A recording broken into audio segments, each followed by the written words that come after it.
مساء الخير أعزائنا المستمعين، مستمعي النادي المصري في كل مكان.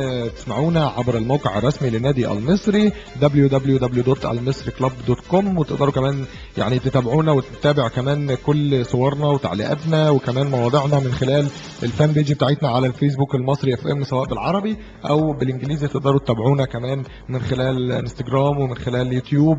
تقدروا تتابعونا وتتواصلوا معانا من خلال الفان بيج دي. اهم حاجه لو انتوا ليكوا تعليقات النهارده في لقاء خاص. الاول بس انا بحب انوه ان احنا اسفين لو كنا قطعنا الفقره بتاعه المتقدمات للعمل معانا في راديو النادي المصري، بس ده طبعا يعني عشان الكهرباء دي حاجه مش بتاعتنا خالص.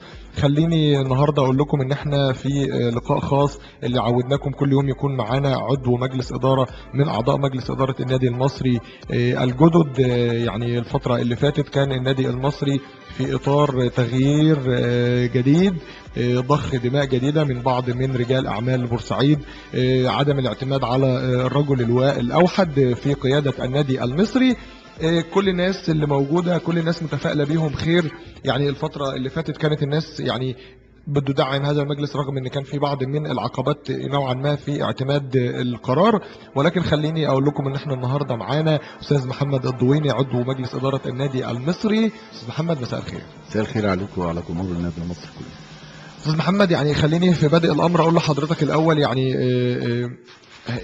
تعيين في مجلس اداره للنادي المصري، يعني كل الناس بتحط عينيها عليك، يعني حتى لو كان يعرفك 1000 الوقت هيعرفك 20,000.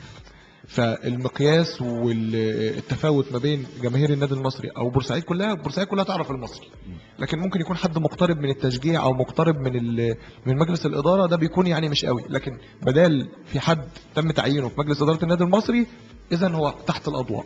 قول لي انت لما تم العرض عليك ان انت تكون موجود في مجلس اداره النادي المصري، ردك ازاي وفكرت في ايه اول حاجه؟ يعني انا اولا بحب النادي المصري من زمان، يعني وبشجع النادي المصري، وكنت اتمنى ان انا اخش مجلس الاداره من سنين يعني. والحمد لله ربنا وفقنا وجينا في مجموعه كويسه ماشي.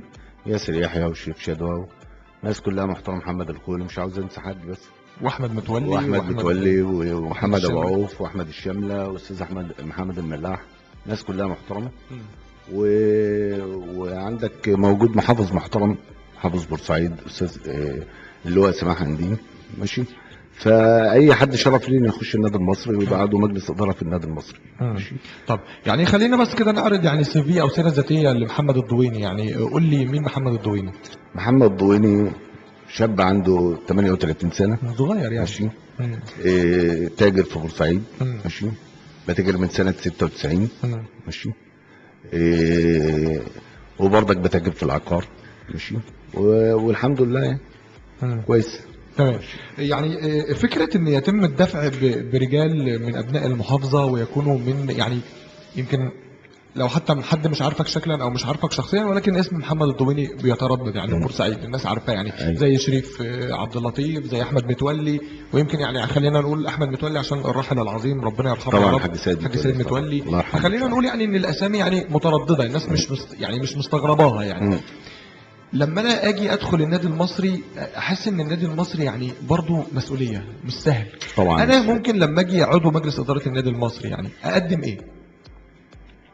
يعني لازم تقدم فكر جديد بقى بصراحه. يعني ما يعني موضوع ان النادي المصري يفضل معتمد على راجل اعمال او راجل او مثلا 2-3 رجال اعمال ماشي يصرف على النادي المصري وبعد كده يسيبوا النادي المصري ويمشوا، يعني ده ما عادش بقى خلاص، ما عادش ينفع يعني. اثبتت من المواضيع دي يعني طبعا اصل يعني النهارده ما هو اي راجل اعمال بيجي رئيس نادي يعني بيجي بيصرف على النادي لوحده، او راجل اعمال عضو يصرف على النادي لوحده، قرار لي لوحده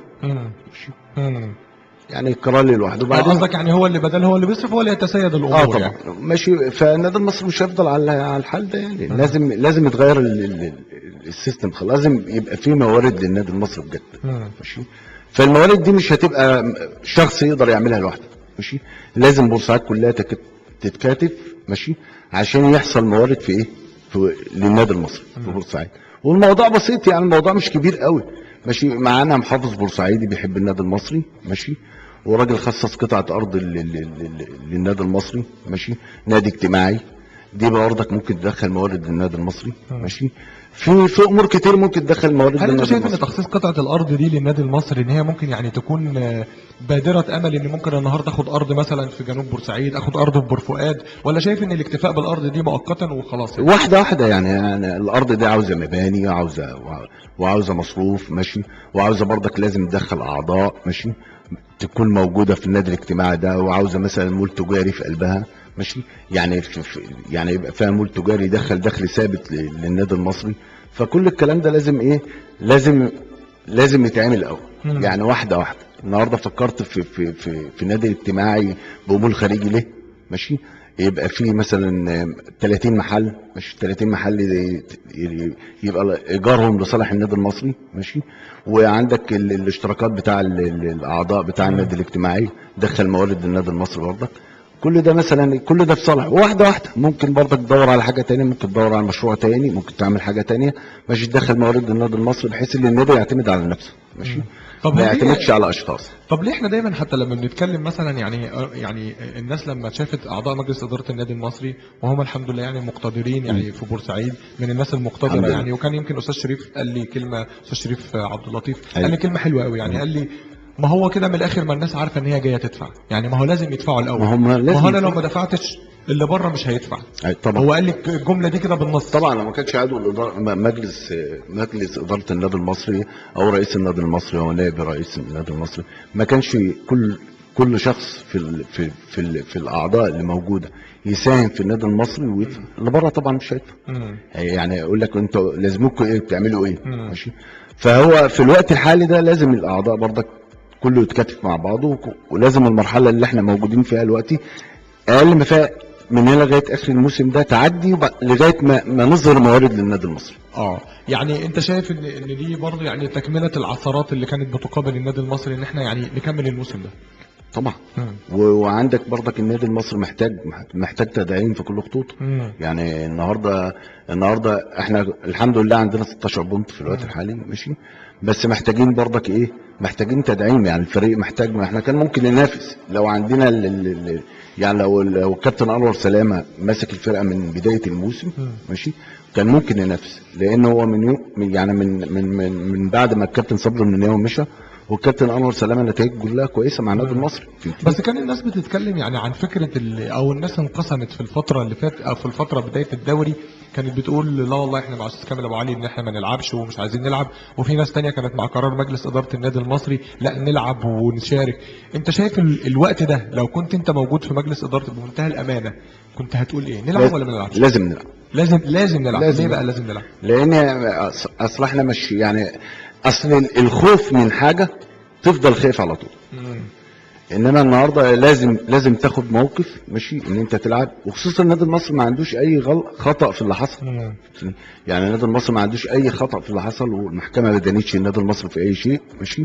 وما فيش ولا رياضيا ولا اي حاجه. فهمتني. والفيفا ذات نفسها. ماشي.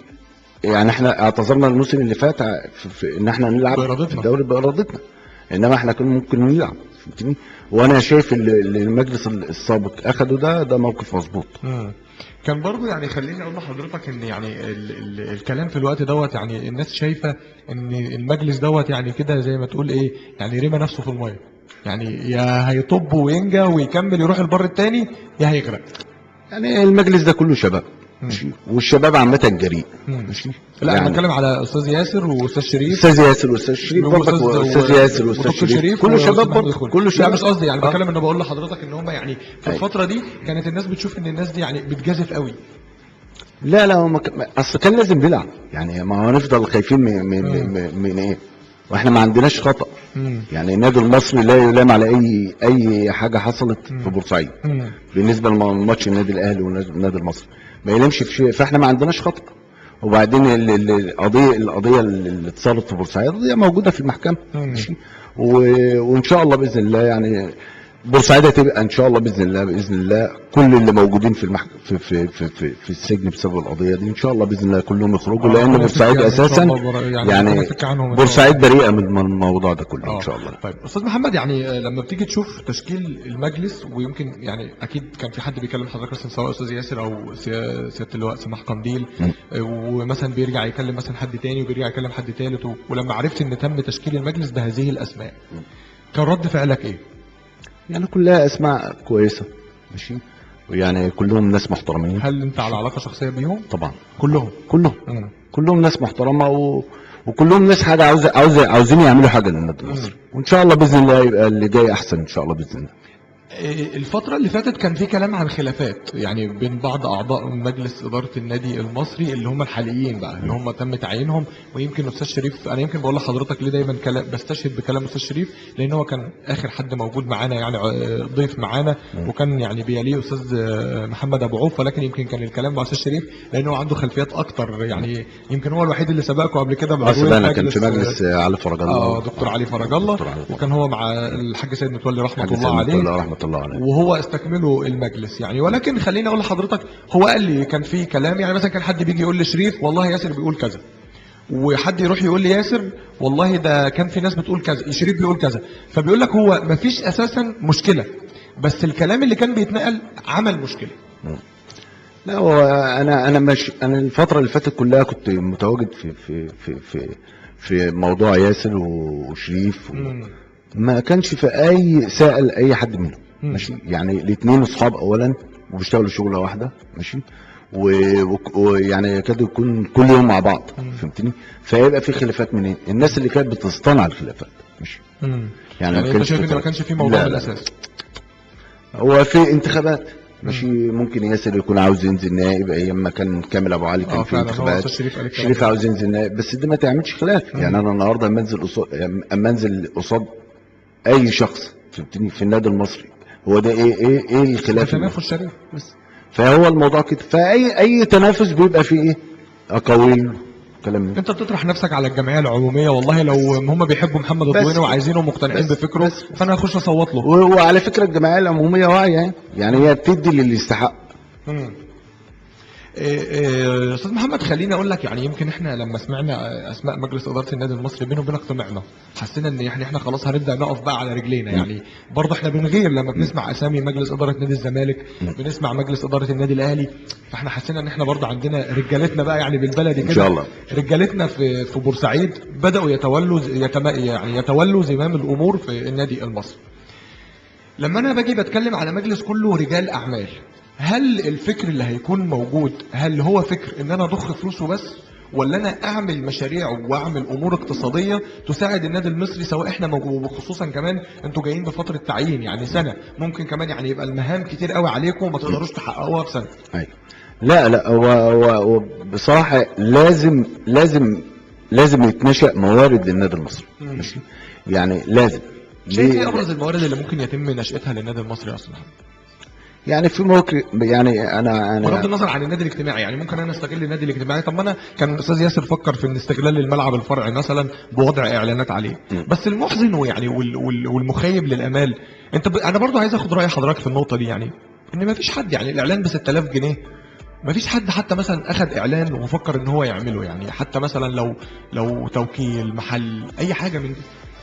ما هو للاسف في بورسعيد يعني كيان التوكيلات في بورسعيد ماشي بتبقى فروع مش كيان. يعني في القاهره تختلف، مش القاهره العاصمه يبقى كل الكيانات التوكيلات ماشي اللي على مستوى مصر كلها، الفرع الرئيسي في القاهره، وشركات الاعلانات القويه ماشي كلها في القاهره ماشي.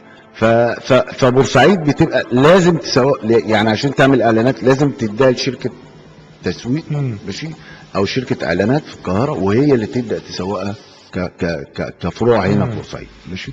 فانما الشركات الافراد هي بتبقى صعب شويه ان شركات الافراد تعمل اعلانات يعني. هل جيت في فتره مثلا كده وحزنت على حال النادي المصري، يعني حسيت ان النادي المصري لا يعني طب ما انا ممكن اكون موجود وبساعد، يعني محمد الضويني هو قاعد مع نفسه كده قال لا والله لا، اللي هو ايه اللي بيحصل في النادي المصري ده، لا انا لازم اكون موجود واساعد، حتى لو مش الفتره اللي انت يعني تم طرح اسمك فيها.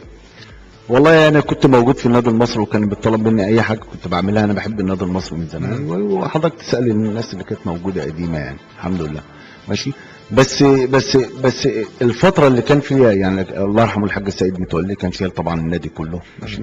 وما كانش هو كانش بيدي فرصه لمخلوق في بورسعيد اساسا. يعني النادي الحاج سيد كان الله يرحمه رحمه الله عليه ماشي، كان يقول لك دي النادي المصري ده يعني زي زوجتي مراتي ما ينفعش. هو ليه لما بيجي حد مثلا يعني، وانا اعرف ان انت كمان كنت في فتره من الفترات تبرعت بمجموعه من الملابس لقطاع الناشئين يعني أيوة. في النادي المصري، أيوة. ليه لما بيجي حد يقدم حاجه في النادي المصري مثلا يعني بيحس ان هو ممكن يكون ليه مطمع، يعني ما يكونش مثلا اخدينها بحسن نيه؟ هل في الوقت ده كان محمد الضويني مثلا بيوسع لنفسه المجال ان هو يكون متواجد في النادي المصري؟ لا لا لا لا، ما كانش الموضوع كده. الموضوع كله حب للنادي المصري. اولا موجود جوه زي موجود بره، انا بحب النادي المصري مش هتغير فهمتني. فموجود بره يعني موجود جوه هساعد النادي المصري، وهيبقى في ايديا قرار ان انا اخد قرارات في النادي المصري. موجود بره ما فيش في ايديا قرار ان انا اخده، بس برضك اقدر اساعد النادي المصري. انا بحب النادي المصري. طب خلينا ناخد واحد حبيبك كده يعني. يا استاذ محمد مساء الخير. محمد، ازيك يا محمد؟ اخبار حضرتك ايه؟ مساء الفل. انت تقلان علينا وكذا مره قلنا نسمع استضافتك وانت مش عايز تبقى معانا. والله العظيم. بس عشان في مشكله يعني، بس خليك حضرتك معانا، احنا هنحل المشكله دي، خليك معانا. هو احنا هنرجع تاني للاستاذ محمد الخولي، بس يبدو ان في مشكله بس في الصوت، هنرجع تاني ليه. يعني الكلام عن يعني مجلس اداره متجانس بيحب بعضه، وده الحمد لله ان احنا يعني بنامل ان شاء الله باذن الله ان احنا يكون ليكم نجاح. بس خلينا نرجع تاني ناخد استاذ محمد. يا استاذ محمد مساء الخير. مساء الفل يا محمد، ازيك يا محمد؟ اخبار حضرتك ايه؟ ربنا يكرمك يا محمد، ربنا انا يخليك. يعني انت تقلان علينا كذا مره عايزينك تبقى معانا، ولكن انت مش عايز تبقى معانا. لا والله هي ظروفه، بس والله اللي بتمنعنا يا محمد، والله الظروف اللي بتمنعنا والله العظيم. طب انا عايز اقول لك ان احنا معانا استاذ محمد الضويني يعني عضو مجلس الاداره بقى الجديد. طبعا. بص انا عاوز اقول لك على حاجه، طبعا شهادتي في محمد الدغوري هتبقى مجروح عشان محمد صاحبي. الاستاذ محمد صاحبي وعشره عمر والكلام ده. محمد الدغوري محمد عاوز اقول لك يعني مش عشان انا بتكلم وهو موجود قدامك، لا ده فعلا والله العظيم محمد اضافه كبيره جدا لمجلس النادي المصري. محمد اللي انت ما تعرفوش عنه، محمد يعتبر ان شاء الله العقل المفكر لينا يعني. محمد شخصيه على المستوى الشخصي، شخصيه جدعه قوي، شخصيه اقتصاديه على اعلى مستوى. محمد ست اقتصادي على اعلى مستوى. مش بكمل والله ده حقه يعني، مش عشان انا موجود معاك النهارده. محمد واضافه هتبقى اضافه قويه جدا للمجلس. واحنا بكلمك بمنتهى الامانه يا محمد، احنا بنسعى من زمان ان محمد الضويني يبقى موجود في مجلس النادي المصري. وهو الراجل كمان اكد الكلام ده يا استاذ محمد، هو قال انا نفسي ان انا من زمان اكون موجود عضو مجلس اداره في النادي المصري، لان شايف ان النادي المصري محتاج ان انا اخدمه، يعني انا عايز اخدمه. ده حقيقه يعني، ده حقيقه يعني. محمد من زمان من السنه اللي فاتت، واحنا لما جينا نتكلم في مجلس جديد والكلام ده، كان محمد الضويني من اول الاسماء اللي موجوده عند المحافظ. انت فاهم يعني الموضوع اللي هو مجلس كامل ابو علي، يعني المجلس الجديد بتاع كامل ابو علي كان خلاص الموضوع. طب هو يعرف الكلام ده ولا ما يعرفوش؟ لا يعرف الكلام ده، والاستاذ كامل ابو علي كلمه ساعتها وكان موجود خلاص معانا، الموضوع كان منتهي يعني. يعني وجود محمد الضويني في مجلس اداره النادي المصري اتاخر سنه محمد او سنتين. استاذ محمد يعني انا زي ما بقول لك يعني، خليني اقول لحضرتك يعني كنت بتكلم مع استاذ محمد يعني بقول له ان انا يعني شايف ان المجلس ده كل بورسعيد وقفت جنبه من قبل ما يبدا حتى شغله. هل شايف ان دي مسؤوليه وبتحملكم اكبر من طاقتكم؟ طبعا محمد، انت عارف انت بتتكلم في مرحله يعني، سيبك بقى من يعني بتتكلم في مرحله من اصعب مراحل النادي المصري على تاريخه، واحنا اتكلمنا في الكلام ده كتير قبل كده. يعني ثقه الناس فينا او ثقه الناس في المجلس بتحملنا زياده يا محمد، بتحملنا لما النهارده الناس انت عارف احنا موجودين في الشارع وقاعدين في الشارع وبنسمع الناس وبنتكلم مع الناس وبنقابل الناس. يعني الثقه اللي الناس مديهانا دي من المجلس الحالي او المجلس الجديد يعني صدقني محملنا كتير، وان شاء الله يعني هنكون عند حسن ظن الناس يعني بينا يعني ان شاء الله رب العالمين، نتمنى ذلك يعني. خليني اقول لك ان استاذ محمد الضويني قال لي على شويه حاجات كده يعني بره الهوا، بس يعني اذا ان شاء الله باذن الله، يعني انا بس بقولها عشان برضه افرح الناس اللي بتسمعنا. اذا باذن الله ان شاء الله استاذ شريف كمان كان قال لنا حاجات في الهوا وبره الهوا. اذا ان شاء الله باذن الله ده فكركم وده طرحكم للمستقبل في النادي المصري، احنا كلنا يعني متفائلين خير يعني. لا، اللي قاله لك بقى الهوا ان شاء الله هيتنفذ. وان شاء الله ان شاء الله هيتنفذ، وان شاء الله يعني دي هتبقى البدايه، يعني ان شاء الله دي البدايه. ما انا عشان كده بقول لك، انا في بدايه كلامي بقول لك العقل المفكر بتاعنا. طيب يعني هو العقل المفكر. يعني انت قاعد دلوقتي قدام الصندوق الاسود. كلنا مع بعض يا اخوي، كلنا واحد ان شاء الله. طيب لو حابب بقى تقول كلمه للاستاذ محمد الضويني تقول له ايه؟ أنا طبعا بقول له ربنا يوفقك يا محمد، انت شخصيه محترمه. محمد من الناس بص يا محمد من الناس الجدعه، من بصعيديه الجدعان يعني القليلين. ايوه هو ابن بلد على فكره، اخذ علينا بسرعه على فكره، يعني اخذ علينا واتكلمنا بسرعه يعني. محمد الضويني والله ما انساه ولا مش عشان هو قاعد قدامك، لا محمد شخصيه كويسه جدا، شخصيه محترمه قوي. فعلا بيحب النادي يا محمد، يعني سيبك بيحب النادي. وعلى طول اقول لك على حاجه، محمد على طول ما انا موجود، يعني الفتره اللي فاتت دي وانا موجود في مجلس الاداره اللي فات، محمد على طول كان بيكلمني وتابعني. وخلي بالك محمد دماغه في الكوره حلوه جدا، يعني محمد الضويني كفكر قوي، يعني عالي جدا. يعني ده محمود عبد الحكيم المجلس يعني.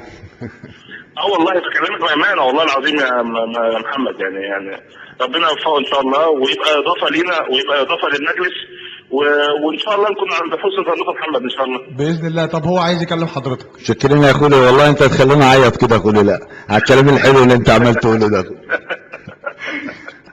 حبيبي على فكره هو استاذ محمد الضويني كان بيقول ان انت، يعني احنا كنا بنساله عن استماعه للراديو وكده، فهو الراجل بيقول يعني انا بموبايلي برد وخلاص، يعني ماليش بقى ان انا اقعد اوجع دماغي وادور وكلام من ده. فبقول له ان استاذ محمد الخولي من اكتر الناس اللي بيسمعونا 24 ساعه قاعد على النت.